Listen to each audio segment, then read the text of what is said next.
సూర్యాపేట జిల్లాలో కూడా ఒక వసతి గృహాన్ని ఏర్పాటు చేస్తే అక్కడ ఉన్నటువంటి పిల్లలకి అందరికీ చదువు కోసం అంటే మేము అన్నీ చేయగలుగుతున్నాం కానీ చదువు కోసం వాళ్ళకు కావాల్సినటువంటి ఏర్పాట్లు చేయలేకపోతున్నాము, చదువు కోసం వాళ్ళకు కావాల్సినంత శిక్షణ ఇవ్వలేకపోతున్నాము.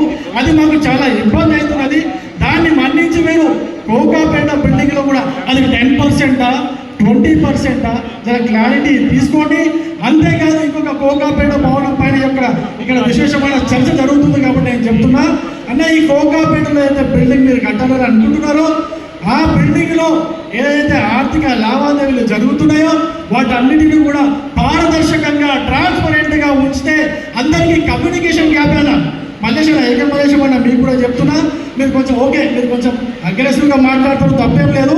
కాకపోతే కమ్యూనికేషన్ గ్యాప్ వల్ల మనకు కొంచెం వేరే అభిప్రాయం వస్తున్నది కాబట్టి దాన్ని కంప్లీట్గా దాన్ని నరేట్ చేసి దాన్ని నిల్ చేసేసి ఆ యొక్క గ్యాప్ లేకుండా చూడవలసిందిగా మిమ్మల్ని కూడా కోరుతున్నా. కోకాపేట భవనం ద్వారా మనకు నిజంగానే 80 లక్షల కోటి రూపాయల నెలకు వస్తే ఎప్పుడు నుంచి వస్తుంది, మనకు వెంటనే వస్తుందా లేకపోతే 1,00,000 చదరపు ఈ స్క్వేర్ ఫీట్స్ మనకు కట్టిన తర్వాత వస్తుందా? వీటన్నిటిని కూడా ఒకసారి నివృత్తి చేస్తే ఎవరు మళ్ళీ తిట్టుకోరండి. ఎందుకంటే ఏ బిల్డింగ్ కూడా మనకు కాలేదు, ఈ బిల్డింగ్ అయింది కాబట్టి ఈ యొక్క బిల్డింగ్కి ఏదైతే మనకి జరుగుతుంది దానికి మీరే దానికి క్రెడిట్ వస్తుంది కాబట్టి ఇంతవరకు నన్ను భరించినందుకు కూడా మీకు ధన్యవాదాలు తెలియజేస్తూ ముగించుకుంటున్నాను. ధన్యవాదాలు.